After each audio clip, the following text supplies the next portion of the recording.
and welcome to Veg Around the World with me, Meenakshi Garodia, where I believe in simple recipes, authentic taste. In this show, we explore one country at a time through its vegetarian cuisine. The country for today is Persia or Iran.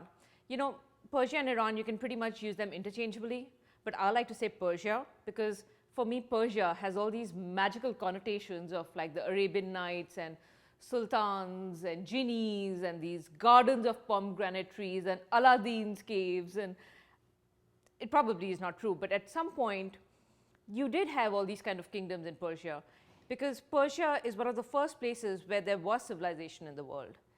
And there was a king called Cyrus the Great in around 500 BC who actually managed to carve out the largest kingdom ever known in history. It went all the way from Europe to India. It was bigger than Alexander's kingdom. And partly because Iran has always had a very strong kingdom, similar to Indian and similar to Greek. But Indian food is not that similar to Greek, which I find very interesting. It's like one of those Chinese whispers things that the first sound is similar to the second, and the second is similar to the third, but the first and third are totally different. So Iran is actually an extremely rich place in terms of the things that have originated from Persia. For example, the religions. Right now, Persia is Islamic, but two other religions have also originated from the Middle East, from Iran actually. One is Zoroastrianism or Parsis, and they were like fire worshippers, and it's a very interesting religion, very peaceful.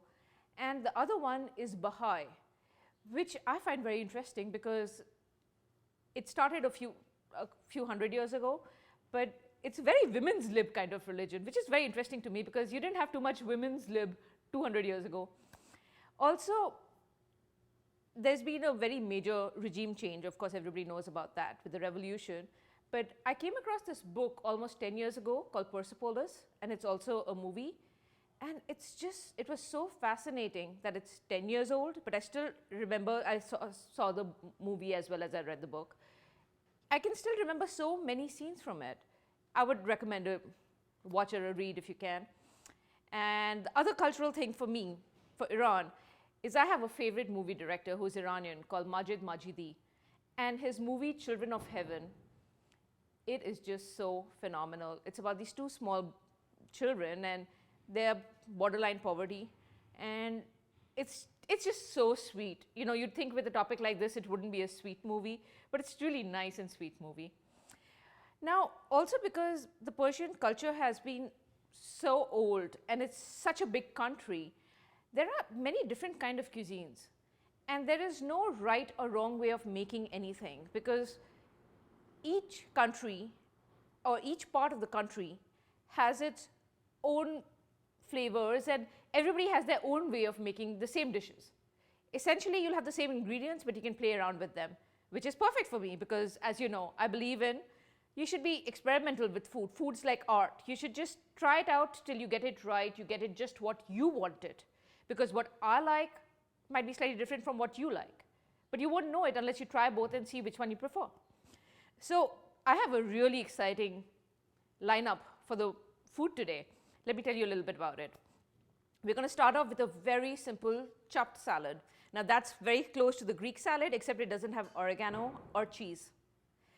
After that, we're going to have ash-e-jo. The salad's called salad shirazi. It's basically like cucumbers, tomatoes with some sour dressing. I'll tell you about it. Then we have soup-e-jo or ash-e-jo, which is basically a rich, hearty barley soup. Barley is one of the oldest cultivated grains that have been there, and this soup is really tasty. I'm making it slightly different because normally a lot of this flavor comes from beef or chicken, but I've adapted it for vegetarian food. Then we're going to have something called lobia pulao, which is basically, it's a very interesting layered dish. It's like rice layered with tomato and green beans layered with rice, and you have potatoes on top, crispy potatoes, crispy fried potatoes, and that's called tadik. And everybody in Persia just loves that tadik. If you can get that right, you got your food right. We're going to accompany that with a yogurt and cucumber dip. And for dessert, we're going to have halva. Now, halva is something that I grew up with in India because it's essentially the same except for the toppings. In India, you'd put maybe almonds, but out here, the toppings are very exciting. It's pistachio and a secret ingredient that you're going to find out only closer to the time when I'm actually making it. And for the drink, what we're going to make is, it's called Appetizer. It's basically really, it sounds really strange, but it's quite tasty. It's vanilla ice cream with carrot juice and nutmeg. So as I'm going to get started now, as always, you should always start with the things that take you the longest. In this case, what takes the longest is obviously the soup and the rice.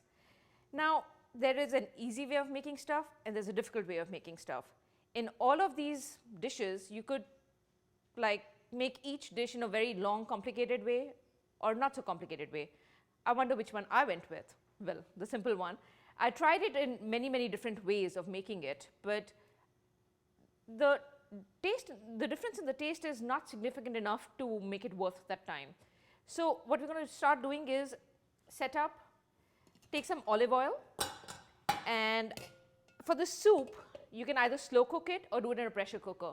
I way prefer a pressure cooker. It just saves so much time.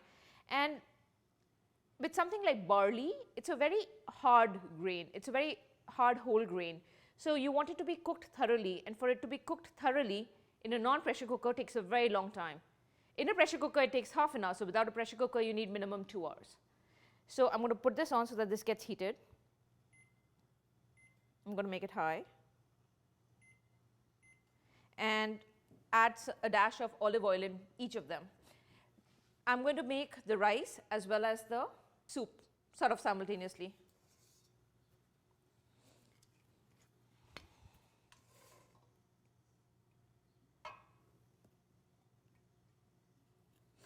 What I found interesting was in the Persian food, there were a lot of leaves as spices, but there weren't a lot of spices as spices. There wasn't like too much garlic, too much cumin. So it's quite nice because it's very flavorful, but it's actually the flavor of the vegetables and the actual grains that come out, which is quite interesting to me. I'm going to go ahead and add a cup of chopped onions in each of these. You can be generous with the portion.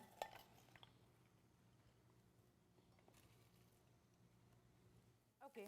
Now when the onions look a little bit pink,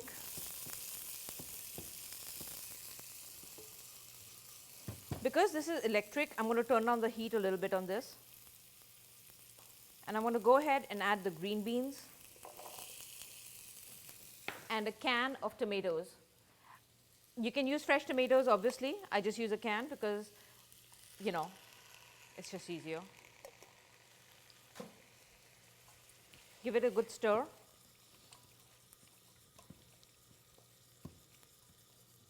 We're going to add a pinch of saffron and a teaspoon of salt. Actually, slightly more than a teaspoon of salt, 1.5 teaspoons of salt.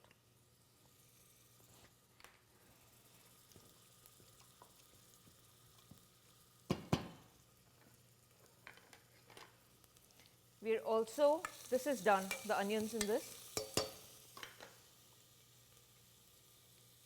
Turn it down a bit. So saffron is one of my favorite spices. It is basically the petal of a flower, and you'd be surprised, but like this much saffron can give you such a strong flavor. So we're going to use this again in the rice as well. So I'm just going to leave it on the side and make this a bit hotter. In the soup is essentially barley with shredded carrots, shredded potatoes, and onions. So we've already added the onions. We're going to go ahead and add this is essentially like 3 small carrots shredded. And this is 1.5 medium potatoes shredded. It just adds the body to the soup. This is half a cup of pearl barley, which I have soaked overnight, because any grain is essentially a seed. So it's really densely packed. So when you soak it, it becomes easier to cook. So I'm just going to take off this water.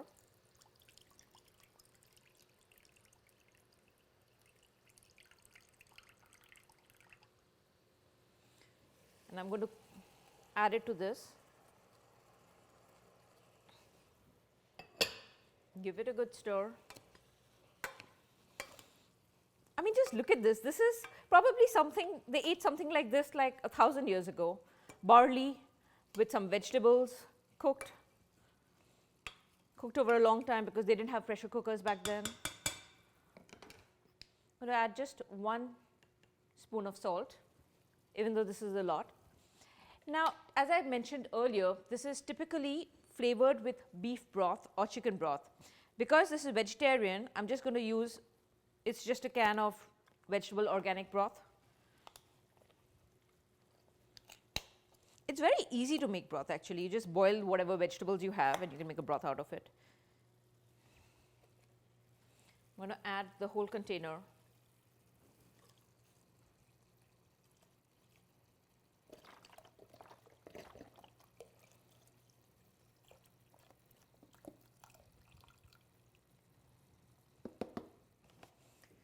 Now we shut it. It's got a whistle on it. And we're going to let this cook for, now I can make it high again because it's already shut, and you want, once the pressure builds up, you need to keep it high till the pressure builds up, then you can turn the heat down and just let it slow cook for a while. So we're going to cook this for around half an hour, and we're set with this. Let's check on this. If you look at this, just look at the colors in this. You have like the red tomatoes, which are interspersed with this fresh green beans. So I've taken around 20 pieces of beans and I cut them slightly less than 1 inch long. This is going to cook for a while because we want to make sure that the beans are a bit soft. They don't really get softer once we've assembled the dish. So we're just going to let this cook for a bit.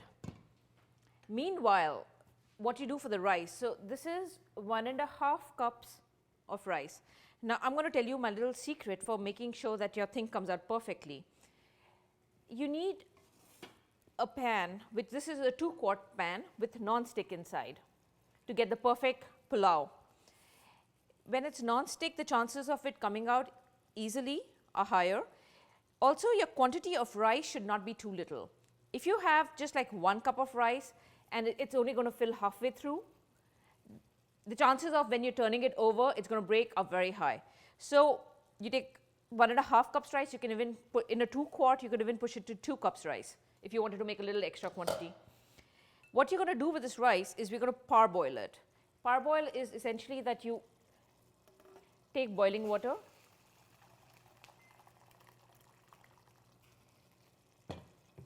and you add salt to it.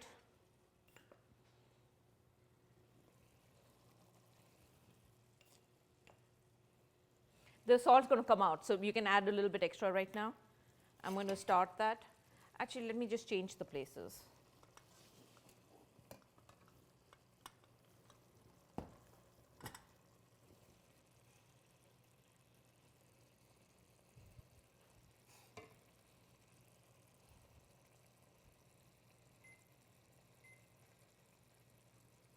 Okay, great.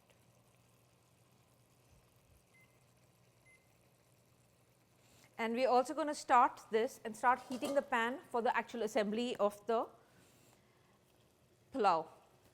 When this rice has gone in, we're going to drain. This has been soaking for around 2 hours. Basmati rice changes its texture. This is basmati. They have a similar rice to this in Iran. It's slightly different, but you know, they use basmati as well, or texmati in the US. But it's a long grained rice. It's really fine. You need to treat it gently. And in the end, we want each grain to be separate. So the quantity of water has to be very strongly monitored. In this, it's been soaking, so the rice is going to cook easier, and we're going to parboil it for 7 minutes. This is pretty hot, so I'm just going to go. Ideally, it should be boiling hot. So I'm just going to go ahead and add this.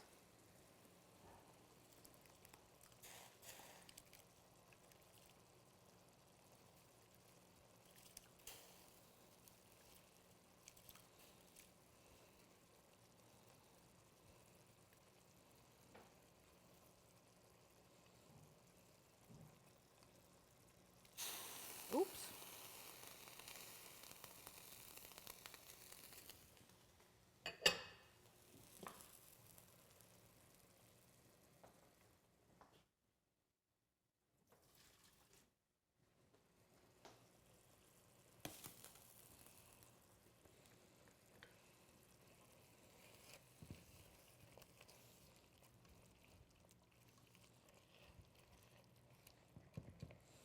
this looks done. So I'm just going to cover it and leave it. I don't want it to become totally dry.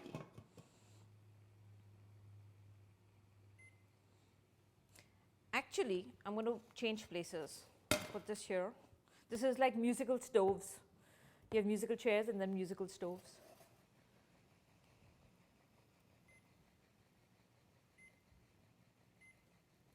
We're going to put a lot of olive oil. You need a good quantity. The base of your pan has to be covered with olive oil. Otherwise, it will never come off. So you add a good quantity of olive oil and you swish it around, and you can take a spatula or something and you make sure that the sides have it too.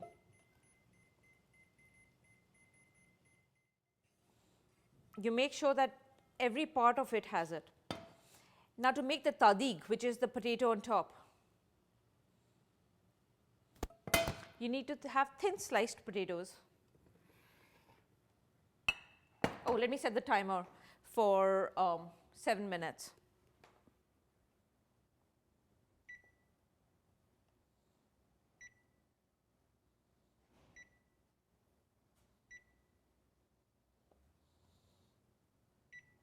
Okay, I've got the 7-minute timer on.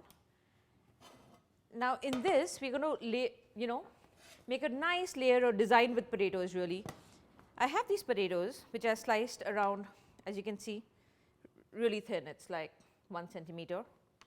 And I have a bunch of them. And what I like to do is make a little design in the center one. You just take a knife, make a small V, go opposite it, make another V.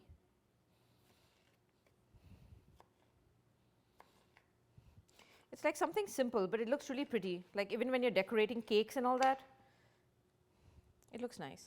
So you make sure that there's enough oil and their base is totally with oil when you're putting this down.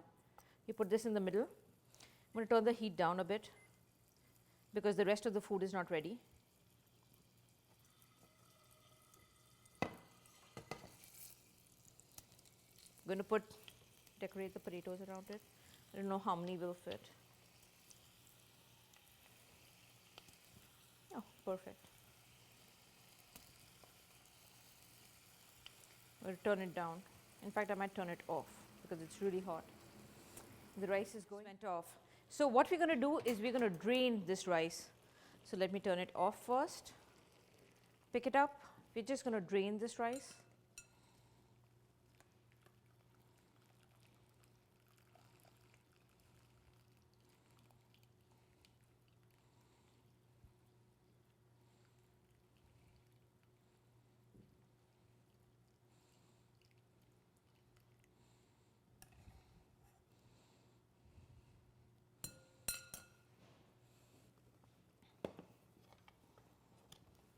Now comes the exciting part, which is the assembling.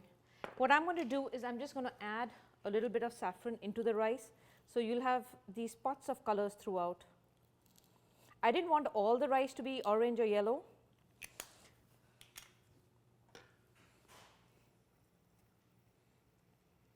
Now with every layer, we're going to sprinkle a little bit of cinnamon. And I just do it with my hand because I know how I can control the quantities. So you have the potato layer, and we're going to sprinkle some cinnamon on top. I'm going to give the oil a little swish because all of it, as you can see, doesn't have oil. Okay, that's good. Then we're going to layer it with around 1/3 of the rice.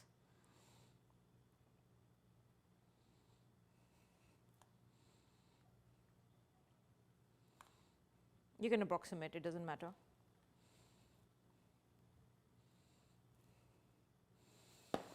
And we're going to press down. It's really important to press down because unless you press down, this will not come up okay later. Next, we're going to take around half of this and add it. You want to make sure you add it especially around the corners for visual effect.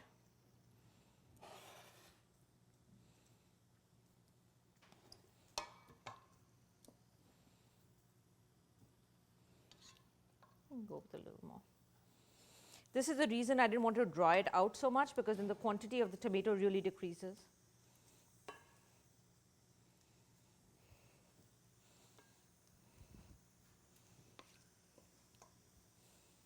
Oh, I forgot to add a layer of cinnamon, but you're supposed to add a layer of cinnamon before every round. It just tastes so good.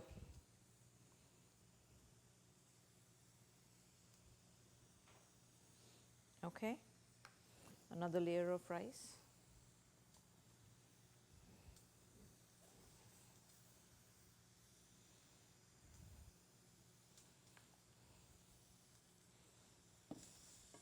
Press down.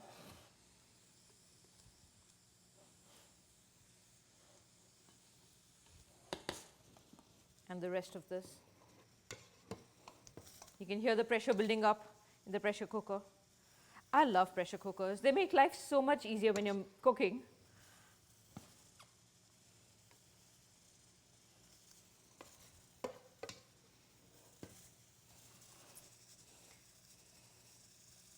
I guess conceptually, pressure cookers are kind of scary because you have something really high pressure, high powered, but it just makes baking of beans, lentils so much easier. Cinnamon.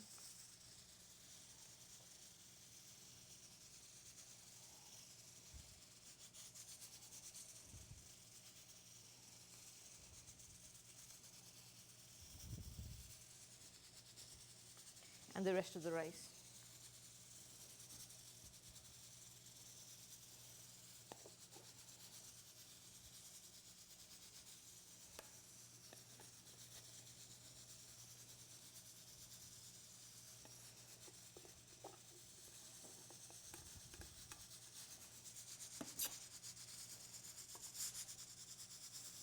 Now once this is done, you really press down.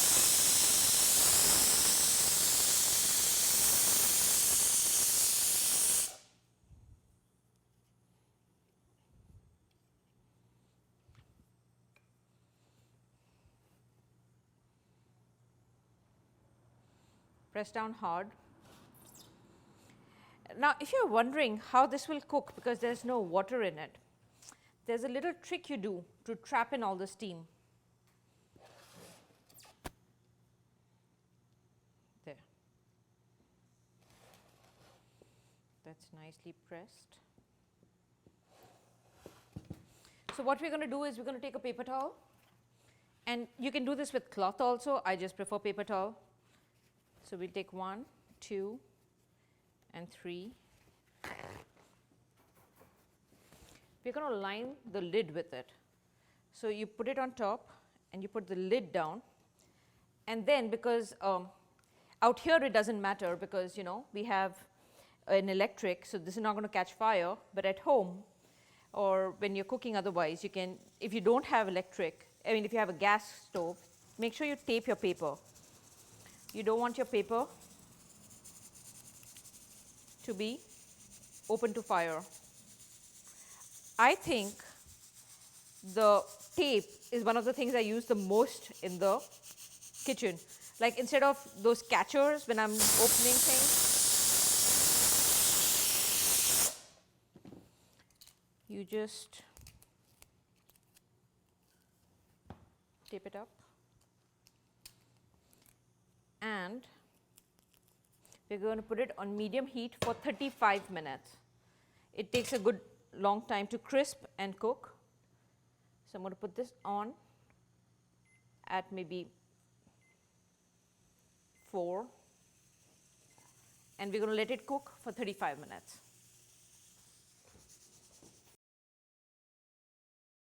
Now our rice is done. We just need to wait for it to cook. The soup is done. Again, we're waiting for it to cook. The rice, we're just going to turn it over when it's done and it's ready to serve. In the soup, we're going to add a few things, but I'm going to wait and let you know closer when it's actually done. While we're waiting, we're going to make the Mast O Khair, or the cucumber yogurt dip. Now you take any yogurt you like. I've taken a generous cup of it, and you give it a good whisk.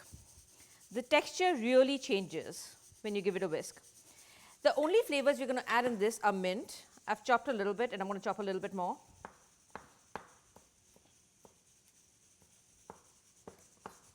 I'm going to mince it.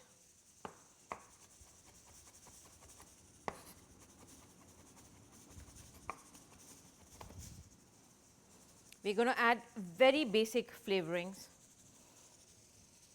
It's going to be a little bit of salt, not too much. You can always add salt later.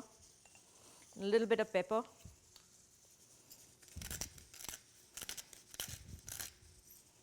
Again, give it a good whisk. You can pretty much have it by itself. Now this is one cucumber grated, an English cucumber because I wanted it seedless. So you're going to squeeze out all the water.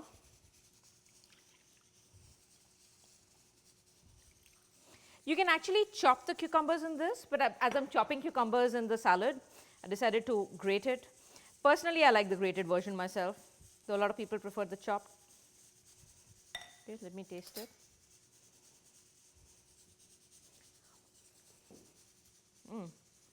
This is good. It needs more pepper. The salt is just right. Now, in this, traditionally, you can add raisins and walnuts. What I like to do is walnuts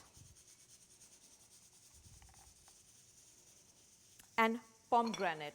For me, Persian food is sort of like synonymous with pomegranates, and I just love the way it tastes with something salty.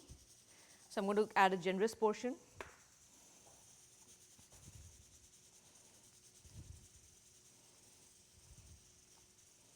Ooh, this looks so good.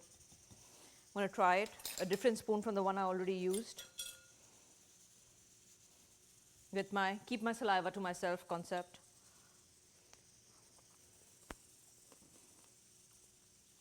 This is so good, but I'm going to go ahead and add the rest of the pomegranates too. This is ready. The salad shirazi, which is easy. Again, this is around half an English cucumber just chopped into these small bits. You add that. You add, this is 2 tomatoes, wine ripened tomato. It's important to have good qualities tomato for this salad because you're pretty much eating it raw. So the flavor, the ripeness really matters. And we're going to add around half a cup of chopped onions. Now you could have onions in many different forms, but personally, when it's raw onions, I don't like a very big bite, so I prefer chopped. So the flavor is there, but it's not like too oniony. And do not eat it at night just before sleeping. Not a good idea. Now for the dressing, it's really interesting. I have this concept where, I'll take one of these airtight Ziplocs. We're going to add a little bit of olive oil, a little bit of pepper, a teaspoon, some salt. And this is really exciting. It's something called verjuice, which is like vinegar, but not. It's like sour grape juice. It's a very Iranian thing. And we're going to add it to this. It's instead of your lemon and your vinegar. You could add lemon also if you wanted. And you give it a good shake. The emulsification happens so fast in this as opposed to something else.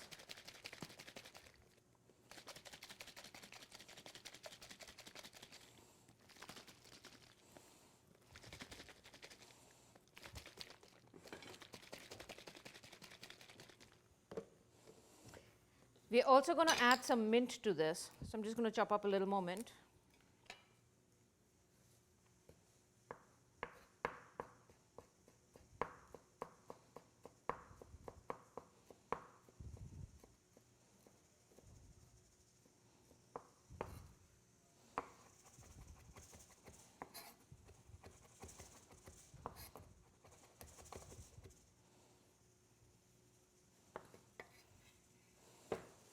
When I think of emulsification, I start thinking of organic chemistry in high school. Let me just taste this. It's very tasty. It needs some more salt and the mint. It's just your very basic dressing where you're depending on the quality of your vegetables. This is like just a starter which you have in the beginning with anything and everything.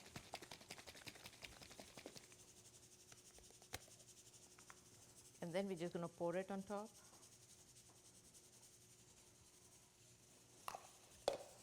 Give it a little bit of a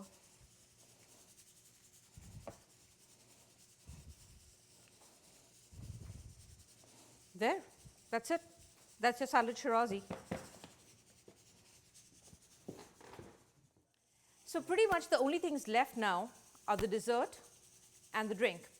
Now the dessert is halwa, which is essentially whole wheat flour, which is sort of cooked by itself with some fat and some sugar. Now if you just do this on a stove top, it takes very long, and you know I believe in shortcuts, and I believe in using the modern appliances that have been provided to us by a lot of hard work by a lot of people. So what I do is this is half a cup of whole wheat flour, and I'm going to microwave it.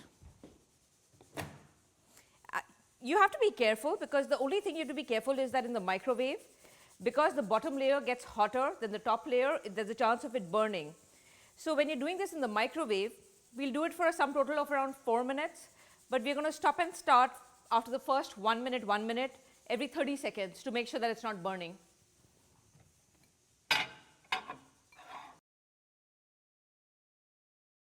You know, it sticks a little bit at the bottom, so you need to make sure that you really rub around the edges, otherwise you'll get burnt whole wheat flour.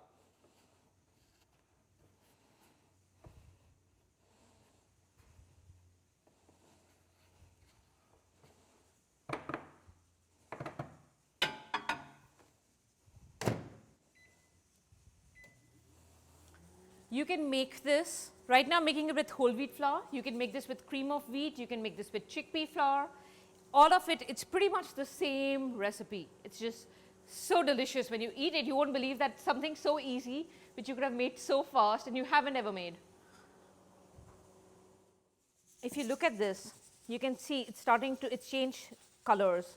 It's become slightly darker, but we need it to cook a little bit more. Otherwise, the color of your main dish will not be correct.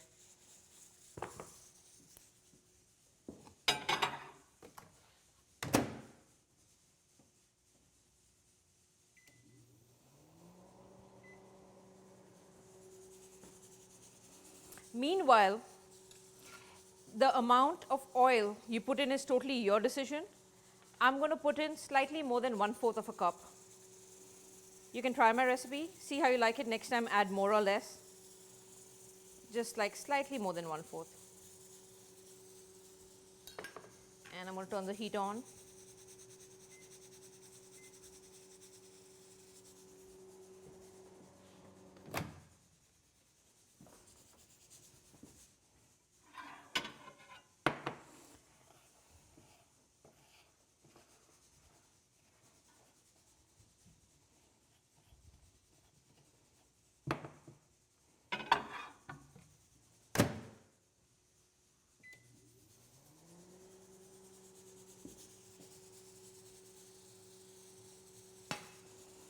Also, we're going to take a cup measure, take half a cup of water, of boiling hot water, and add around half a cup, slightly less than half a cup of sugar. This is 1/3. So just slightly, yeah, that's good. Give it a good stir.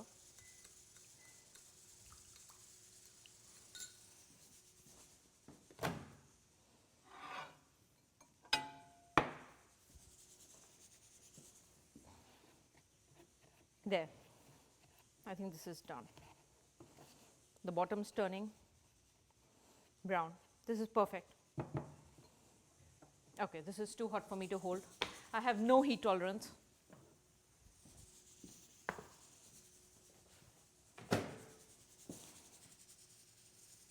This oil is not hot yet. We're going to just let it get a little bit hotter, and then we're going to go ahead and add this. Meanwhile, add a little dash. Now in this we don't use olive oil, we'll just use some slightly less flavored oil, because olive oil has a very strong flavor. If you want to set it and you want it to come out, then you need to sort of layer it with oil on the sides, just a little bit. Not that this dish is lacking oil, that you're going to say, oh my God, there's so much oil. This has plenty of oil. But again, sometimes for the flavor, you need to put in the oil, and just don't eat a lot, eat a little bit. I'm going to add this.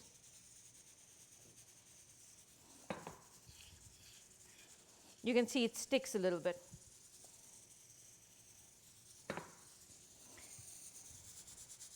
And then you sort of fry it in the oil.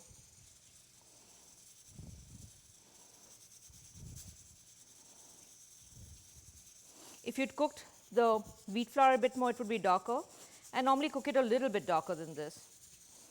But you can just do this in this for like 5 minutes, less than 5 minutes, a minute or two, till it gets a little bit darker.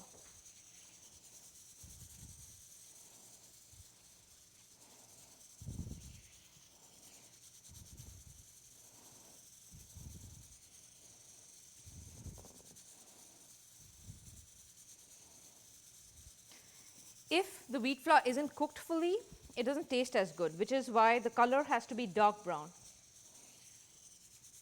We should have done 30 more seconds in the microwave.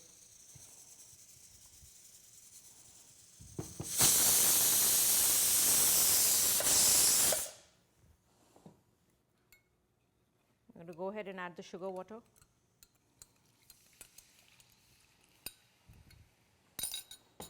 Just stir it in.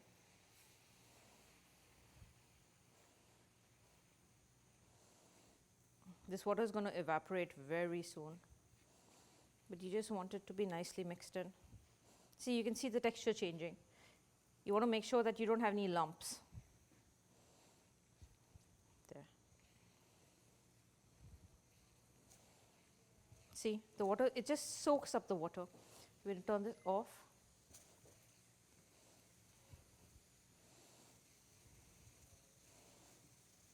Again, it's a bit lighter than I like it ideally, but it's going to be very tasty. You get the pan in here. You need to move a little bit quicker now because it solidifies all the time. The heat, the air, everything takes out the moisture. You pat it down. Now, for toppings, we're going to put some crushed pistachio nuts. This is just generally crushed pistachio nuts, nothing very exciting about it, except the taste, especially in this dish. And I don't know if you remember, but I had mentioned the secret ingredient. And the secret ingredient is rose petal. So you use a lot of rose petals in Persia. You can actually use rose petal water also. I'm just going to take maybe 1, 2, 3, 4, 5 petals. And I want to give it a nice chop. I'd washed these earlier because I knew I'm going to be using them. And you just slice it. It's actually quite tasty. And it looks so pretty and it looks so exotic. I guess exotic is as exotic does, because exotic just means from a different country. And if you're in Persia, then I guess the rose leaves aren't exotic.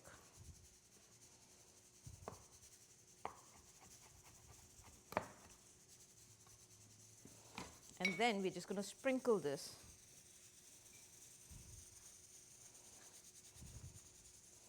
And pat it down and let it cool a bit. You want it to sort of like become part of the main dish.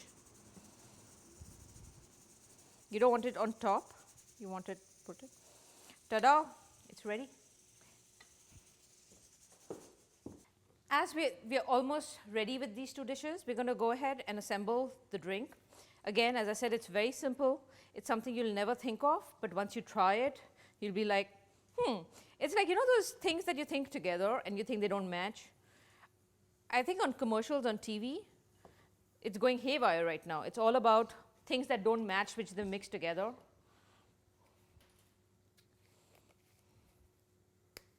I just, instead of making carrot juice at home, I just bought like all natural, freshly squeezed, without any additives. You just pour some on top.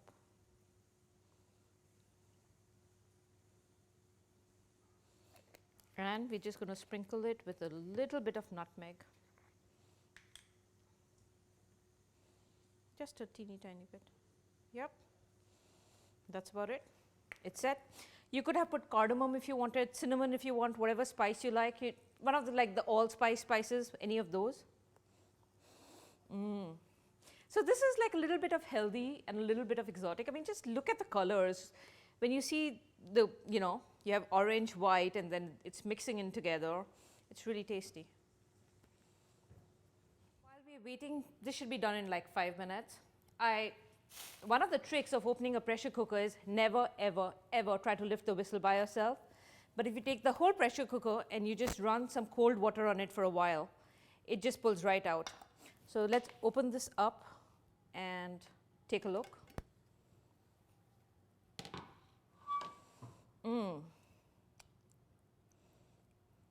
This looks perfect. This looks just perfect. Now what we're going to do, and I'm going to do that individually because especially if you want to freeze this, then you should have it, don't add we're going to add cream to it and some chopped parsley and cilantro. But I like to keep it in this form and add these two things right on top for 2 reasons. One, if I'm freezing it, then I prefer not adding the dairy up ahead. And 2, everybody doesn't like parsley and cilantro. So I sort of give that as an option, whether you want to have it or not. So we're just going to scoop some out. Ooh, this is so yummy. It's like one of my favorite soups. You can add milk, but I like adding light cream. So just a little bit, not too much. It just changes the flavor.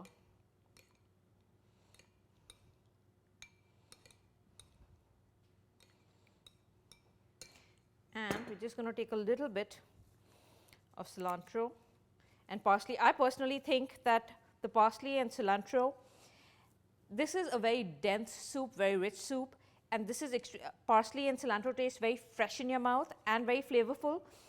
The flavor in this is very basic flavors like grain and vegetables, while this is like leaves, almost like a salad. And I add a good quantity. It's not like I'll be shy about the quantity. This is a mixture of both. We're just going to add it in.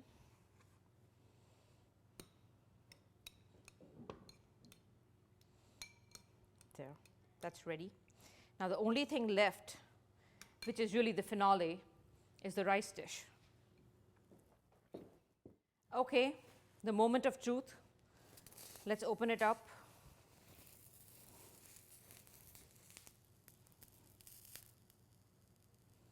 Ooh, this looks nicely cooked. I'm just going to put my thing a little bit around to make sure it looks like it's going to separate nicely. It's good to run it around just in case something is sticky. And you can see if we put another half cup of rice, it would have probably the chances of it coming out perfect are much higher. So what we're going to do is put a plate on top. Take a dish and just flip it.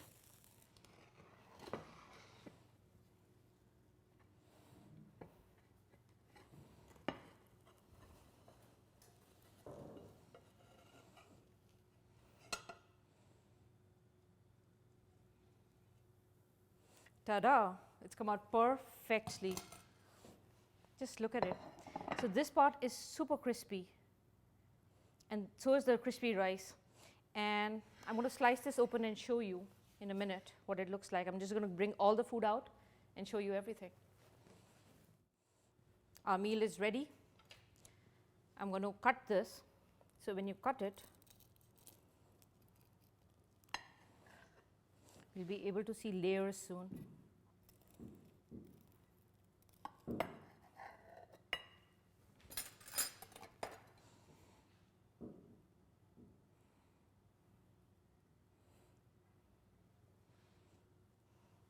As you can see all the different layers of yumminess which is put inside. We're going to serve this with some pomegranate, walnut, cucumber, yogurt, some salad,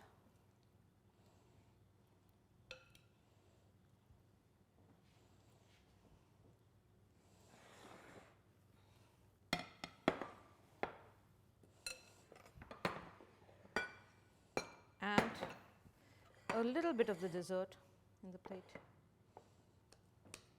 If you let this set longer, it will become, like if you leave it open for a while, it will become harder. Bon appetit.